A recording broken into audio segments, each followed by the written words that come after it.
Hello friends, welcome to online support Raj. दोस्तों, आज के इस वीडियो में हम बात करेंगे कि सेविंग अकाउंट और करंट अकाउंट में क्या अंतर होता है। तो आइए दोस्तों शुरू करते हैं। सबसे पहले हम ये समझते हैं कि सेविंग अकाउंट क्या होता है।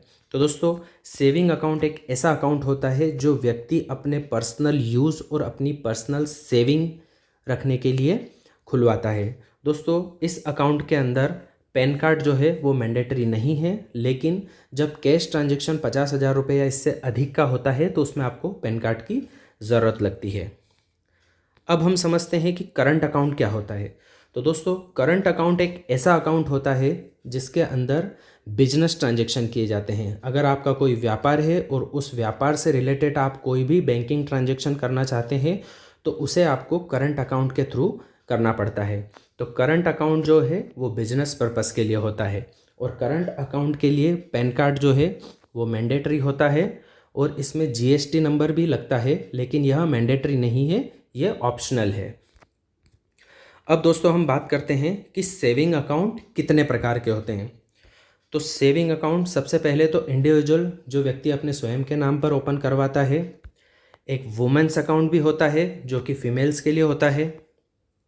किड्स अकाउंट बच्चों के लिए होता है। सीनियर सिटीज़न अकाउंट जिनकी आयु 60 वर्ष या इससे अधिक है, वो भी एक सेविंग अकाउंट होता है। सैलरी अकाउंट, दोस्तों सैलरी अकाउंट को भी सेविंग अकाउंट की कैटेगरी में रखा गया है। एनआरईओ और एनआरओ अकाउंट जो विदेश में रहते हैं उनके लिए जो अकाउंट खुलवाया जाता है वो एनआरई एनआरओ अकाउंट होते हैं। अब हम समझते हैं करंट अकाउंट के प्रकार। तो दोस्तों, कोई व्यक्ति अगर अपने स्वयं के नाम पर बिजनेस करता है, उसने कोई अपनी फर्म नहीं बना रखी है, बस वो बिजनेस करता है और अपने बिजनेस की अकाउंटिंग अलग रखना चाहता है, तो इंडिविजुअल करंट अकाउंट वह अपने नाम पर ओपन करवा सकता है। अगर किसी व्यक्ति ने अपनी फर्म बना रखी है, प्रोप्राइटरशिप फर्म, तो वह प्रोप्राइटरशिप करंट अकाउंट खुलवा सकता है। इसी तरह से partnership account, private limited account, LLP account, trust account. दोस्तों, जो ट्रस्ट अकाउंट होते हैं वह सेविंग भी खुलवा सकते हैं और करंट भी खुलवा सकते हैं। और एचयूएफ अकाउंट, दोस्तों एचयूएफ अकाउंट भी सेविंग और करंट दोनों प्रकार से खोले जा सकते हैं। अब हम बात करेंगे रेट ऑफ इंटरेस्ट के बारे में। तो दोस्तों, सेविंग अकाउंट पर अलग अलग बैंक अलग अलग रेट ऑफ इंटरेस्ट ऑफर करती है। किसी बैंक में यह 3% तक होता है, किसी बैंक में यह मैक्सिमम 7% तक 8% तक भी हो सकता है। तो इसका कोई नियम नहीं है, यह बैंक के ऊपर डिपेंड करता है कि वह अपने ग्राहकों को सेविंग अकाउंट के ऊपर कितना रेट ऑफ इंटरेस्ट दे रही है। अगर हम करंट अकाउंट की बात करें तो करंट अकाउंट के ऊपर रेट ऑफ इंटरेस्ट नहीं मिलता है। करंट अकाउंट में जो आपका पैसा पड़ा है उस पर आपको कोई इंटरेस्ट नहीं मिलता है, क्योंकि उसमें बैंक आपको वैसे ही बहुत सारे बेनिफिट्स देती है। इसलिए करंट अकाउंट में जो पैसा रहता है उस पर इंटरेस्ट नहीं मिलता है।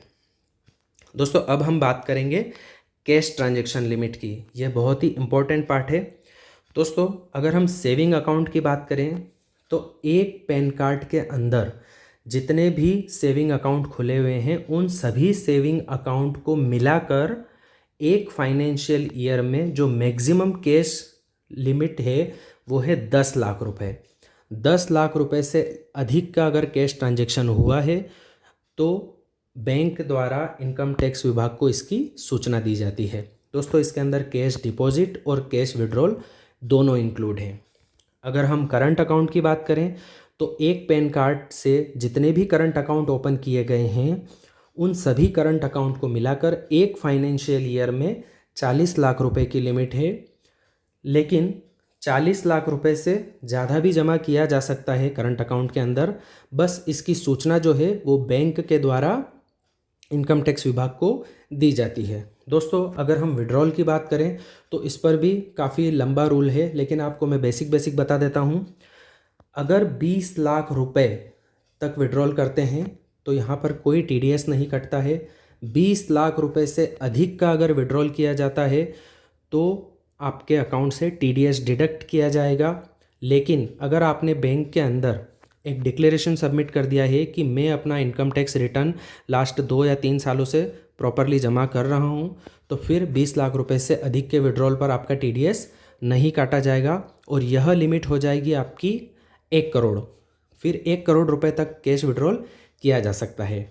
1 करोड़ रुपए से अधिक के विड्रॉल पर फिर TDS कटेगा। लेकिन अगर कोई व्यक्ति बैंक में जाके ये डिक्लेरेशन देता है कि मेरा जो व्यापार है या मेरा जो बिजनेस है वो एग्रीकल्चर प्रोडक्ट से रिलेटेड है, और यह डिक्लेरेशन वो विथ प्रूफ बैंक में जमा कर देता है, तो उसके बाद में वह 1 करोड़ रुपए से अधिक भी विड्रॉल करेगा तो भी उसके अकाउंट से TDS डिडक्ट नहीं होगा। तो दोस्तों ये जो है कैश ट्रांजैक्शन की लिमिट है। कैश ट्रांजैक्शन की जो लिमिट है वो सिर्फ इनकम टैक्स में सूचना देने तक के लिए है। वैसे आप कैश ट्रांजैक्शन की लिमिट आप जितना चाहें उतना कैश ट्रांजैक्शन कर सकते हैं, पर इसकी सूचना जो है वो इनकम टैक्स डिपार्टमेंट को जाएगी। दोस्तों अब हम बात करते हैं मिनिमम बैलेंस के बारे में। तो मिनिमम बैलेंस के लिए यहाँ पर कोई रूल नहीं है। हर बैंक अपने हिसाब से अपने जो प्रोडक्ट हैं उन पर अलग अलग लिमिट सेट करके रखती है, तो उसके हिसाब से आपको मिनिमम बैलेंस रखना पड़ता है। किसी बैंक में 2,000 हो सकती है, किसी में 5,000 या फिर किसी में 10,000 या इससे भी अधिक।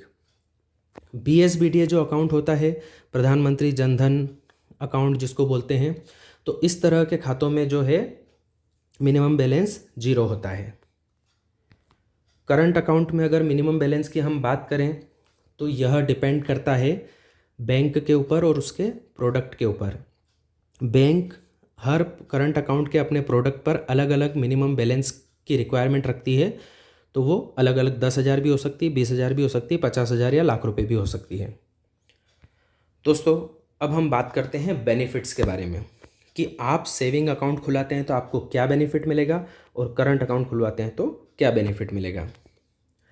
सबसे पहले हम सेविंग अकाउंट की बात कर लेते हैं। तो दोस्तों सेविंग अकाउंट पर आप UPI ट्रांजैक्शन कर सकते हैं। सेविंग अकाउंट में आप उससे लिंक करके डीमैट HSL अकाउंट खुलवा सकते हैं और शेयर ट्रेडिंग कर सकते हैं।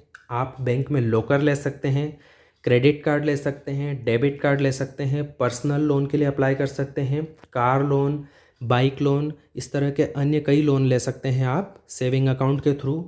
और नॉन कैश ट्रांजैक्शन आप अनलिमिटेड कर सकते हैं सेविंग अकाउंट में।